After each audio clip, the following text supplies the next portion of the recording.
Live from the Big Beefy Man Cave in New Bedford, Massachusetts.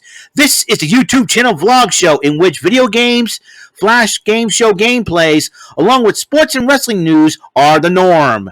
This is the YouTube channel vlog show of positivity, good times, and fun. This is Eric Lima Shenanigans of 1977. And now, here is the host of the show, the perpetrator of these shenanigans, Big Beefy E himself, Mr. Eric M. Lima. Thank you, Mr. Announcer, for that wonderful intro. Well, hello there. Once again, live from my Big Beefy Man Cave here in Big Beefy, Bedford, Massachusetts. It's me, the perpetrator of the shenanigans, Big Beefy E, Eric Lima, coming at you with another episode, yes, right, of Eric Lima Shenanigans of 1977. Yes, boy. And this is episode number 61. Many episodes as Aaron Judge's home runs, ladies and gentlemen. That's right, Aaron Judge is trying to go for a triple crown.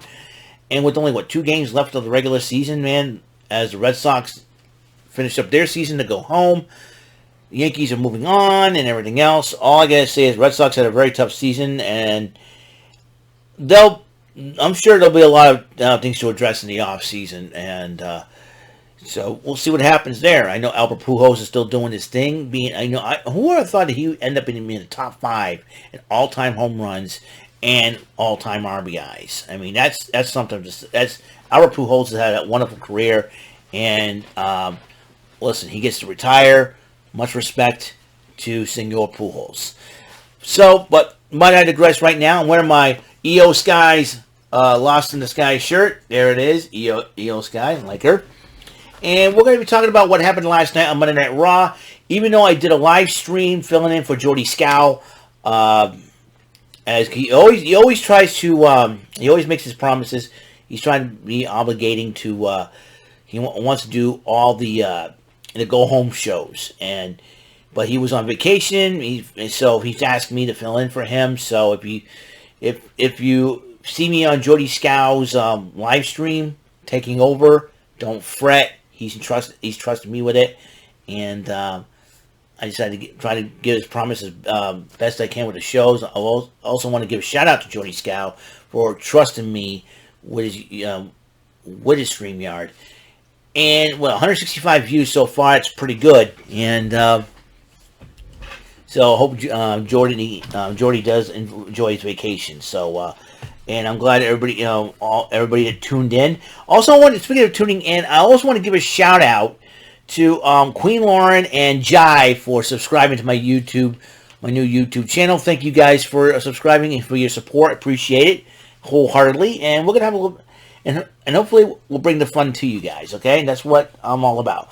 Okay, final Raw before Extreme Rules last night, October the 3rd, 2022, takes place in St. Paul, Minnesota, which is the home town of Chad Gable. More on him. Judgment Day kicks off Monday Night Raw. Finn Balor addresses Edge. Dominic addresses his father. They had a dream tag team matchup. AJ Styles and Rey Mysterio versus Finn Balor and Damian Priest of Judgment Day. A little miscommunication cost Styles and Mysterio the matchup as Balor and Priest picked up the victory. And as Mysterio apologized, AJ Styles pushed him away. Well, and I think, unfortunately, Rey Mysterio talking about Dominic is in Mysterio's head because Rey Mysterio is a father, and I hope AJ Styles understands, and he's also I think he's also a father too. I think so. He should understand where Rey Mysterio is coming from. So I'm hoping that will be the case. But then Judgment Day attacks AJ Styles. Nobody came to AJ Styles' aid. Kevin Patrick though interviewed Bobby Lashley, and Bobby Lashley says, "Listen, I successfully defended my title. I want to move on." Mustafa Ali interrupted him, saying he wants a shot. And then Bobby Lashley goes, "You want a shot? You got it. Boom. There you go." And so Sami Zayn and Jimmy Uso and Solo Sikoa, they were talking and laughing a little bit. Jey Uso, there's like a little tension between Jey Uso and Sami Zayn. Because Jey Uso's been the main right-hand man for Roman Reigns for quite a while, and then the bloodline expanded. And so the bloodline did confront the Street Profits, and so it'll be Montez Ford is out with an injury. He had a boot on his right leg. Looks like he suffered an injury.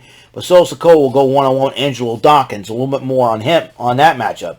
Bobby Lashley took on Mustafa Ali. Mustafa Ali gave it all he got in that matchup, but Bobby Lashley did win in the end. But then Lashley was blindsided by Seth Rollins, and Rollins stomps Ali and Lashley. Seth Rollins should be focusing on Matt Riddle. They had the confrontation face-to-face. They were arguing, and then Daniel Cormier, who will be refereeing that fight pit match this Saturday at Extreme Rules, told him, hey, save it for Extreme Rules this Saturday. Matt Riddle walks away from the whole thing. Candice LeRae was talking to Alexa Bliss, Asuka, and Bianca Belair as they wish her luck in the matchup as she takes on Miz calls Maurice on the phone, but Dex Lubis was hiding in the closet in Miz's locker room. This is going to be mind games once again. And then Candice LeRae went one-on-one with Dakota Kai, and Candice LeRae was about to win the matchup until Bayley and Io Sky paid dividends. Dakota Kai did pick up the victory due to that. While her husband Johnny Gargano was getting ready for his matchup against Otis, and walks by Loomis, who was petting the Miz. I'm like, oh no, it happened to him again. And Johnny Gargano looks and he's like, wait a minute now. And he looks and Miz is still out of it. And he's holding a picture that Loomis drew for him. And Johnny Gargano pokes up out Miz like, what's up? And Johnny Gargano. I like Johnny Gargano. You gotta respect the guy. The guy's got a lot of heart. And then Sarah Schreiber interviewed Damage Control as they were getting ready for this contract sign between Bayley and Bianca Belair. Johnny Gargano went one-on-one with Otis, and Otis won thanks to Austin Theory's Money in the Bank briefcase shot, which, by the way, next week will be the season premiere on Monday Night Raw, which will be including DX celebrating their 25th anniversary. Can't wait to see that. And Johnny Gargano will finally get his hands on Austin Theory. And so after the matchup, Austin Theory and the Alpha Academy attack Gargano until Braun Strowman comes out and cleans house. Him and Chad Gable went one-on-one, and I'm not surprised Braun Strowman did pick up the victory. I said I wouldn't be surprised if, Braun Strowman throws around Chad Gable like a ragdoll. Well, Gable gave it all he got, though. He suplexed, I think, Strowman a couple of times, but in the end, Strowman wins. Now, Kevin Patrick interviewed Lashley again in the training room, and he's upset he wants Seth Rollins. So I wouldn't be surprised. Contract signed between Bianca Belair and Bayley, and while that's going on, Dakota Kai and Io Sky attacking Asuka and Alexa Bliss. Looks like a ladder or a chair landed on Asuka. Asuka was in tears when that happened, and Belair and Bayley fought, and then Alexa Bliss got all up ticked off, and she said, Io Sky, you and me in the ring tonight. Angelo Dawkins versus Solo Sikoa one-on-one. I say this match is evenly matched up. All right, it's been evenly matched up, but you had to edge and experience to Angelo Dawkins. But Solo Sikoa, you can't count him out, because even though he's just a rookie at this point, he's a son of a legend. He's brother of a legend, a cousin. All right, brother and cousin's got the wrestling experience. He has all that knowledge, and that's the main key. I think that's why this matchup between Dawkins and Sikoa was an even matchup. As an even matchup, because to make up for the experience, the edge experience that Dawkins has over Sikoa, Sikoa's got the knowledge as well. I'm not saying Dawkins doesn't have the knowledge, because he does. Like I said, experience and knowledge can sometimes clash and makes things even. It balances things out in this matchup. And Solo Sikoa did win the matchup because he had some allies helping him out. But in the end, Angelo Dawkins is no joke in the ring. The guy is athletic. He can fly through the air for a big man. He's a very, very impressive athlete. You can't sleep on Angelo Dawkins. Even though Sikoa won the matchup, do not sleep on Angelo Dawkins. Do not sleep on him. That's why the Street Profits are the Triple Crown Tag Team Champions in the WWE. Dawkins and Ford can work well as a team, gel well as a team. Very athletic men. You gotta realize that. Austin Theory's ready to wage war on Johnny Gargano, talking to Alpha Academy about it. Edge sat down and dressed as Finn Balor, who refused and who says, "I will not say the words I quit." Although Finn Balor had a different opinion about that on the Raw Talk, where he said, Edge quit 11 years ago, 2011, whatever. So the main event, Alexa Bliss goes one-on-one. Io Sky, the ladies take the main event. Got to be proud of them, especially Io Sky, because Io Sky is a star. That's why I'm wearing her shirt, and she's one of the best at what she does, man. You know what I'm saying? It's that's Io Sky for you. And Io Sky didn't win the matchup thanks to Dakota Kai and Bayley. They attack Bliss and Belair because Bianca Belair accompanied her to the ring. Asuka's showing up besides having a hurt leg with a kendo stick. And they attack all three with the chair. And then Bayley takes Bianca Belair's title. She climbs up the ladder. And Dakota Kai and Io Sky held up their tag team titles. Will that be the scene after this Saturday night? We will find out for sure. As you know, so next week will be, October 10th will be the Raw season premiere. And DX will be celebrating the 25th anniversary. A lot of people are upset that Billy Gunn's not going to be there and all that. Remember, AEW, you know how Tony Khan now is feeling about this. So, unless Tony Khan gives Billy Gunn permission, we're not going to be able to see Billy Gunn there on Raw. I know it's disappointing and sad because the New Age Outlaws were a huge part of DX. No lie there. But you know what, though? I'm sure they'll come up with something. They always compensate with something, Probably give Billy Gunn a shout out or something like that. And listen, with Triple H now in charge of creative, anything goes at this rate. So we'll see what happens next week. Of course, one-on-one, Theory and Gargano, that'll be a heck of a fight for sure. So it's going to be very interesting to see, like I said, how things are on Monday Night Raw. Tonight's NXT six-woman tag team matchup. Nikita Lyons, Zoe Stark, and Alba Fire going against Toxic Attraction.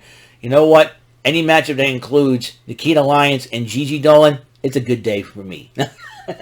Anyways, just, might I digress, though. Might I digress. So that's going to happen. Halloween Havoc will happen October the 22nd. We just found that out. It's on a Saturday. It's going to be on the premium live event for NXT. But I think by that time, Jordy Scott will be back from his vacation. They'll probably do the NXT before Halloween Havoc. I'm not so sure. Well, right now, like I said, I'm just filling in for him this week as far as the live reactions are concerned. So I think Brandon Martin's got the Extreme Rules live reaction covered.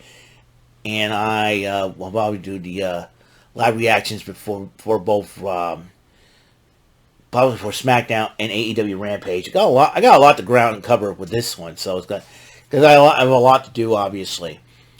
And it's been like a big week for us, as a member of Rant and Rave Online, because we have the Rantiversary 3 coming up this Thursday at 8 on the Brandon Martin channel. We have a huge guest, surprise guest, household name in wrestling. We don't know who this person is, but we're going to be surprised and to find out.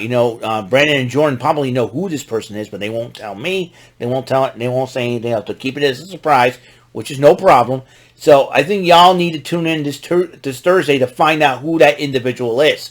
Can't wait to interview that person. I got to make sure I look good for that, interview, because it could be a woman. You never know. You never know. Anything can happen on Rant and Rave. That's for sure.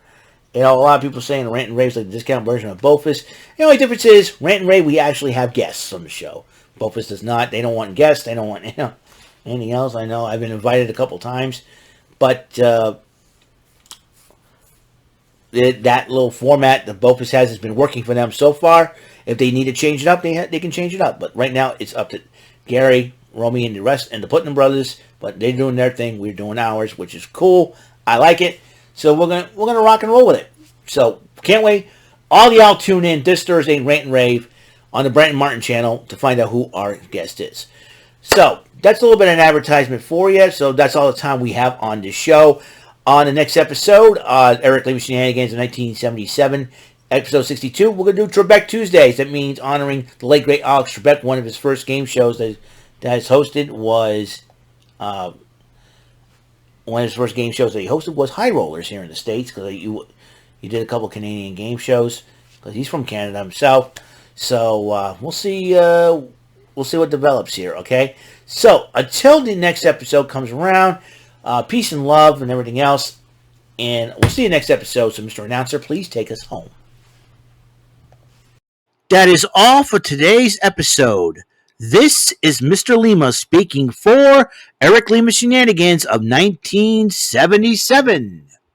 A Big Beefy E, tour for Bob Saget production, and in association with a Sweet Bumbling Bofo Raver Telepictures and Distribution. See you next episode, and have a very blessed day.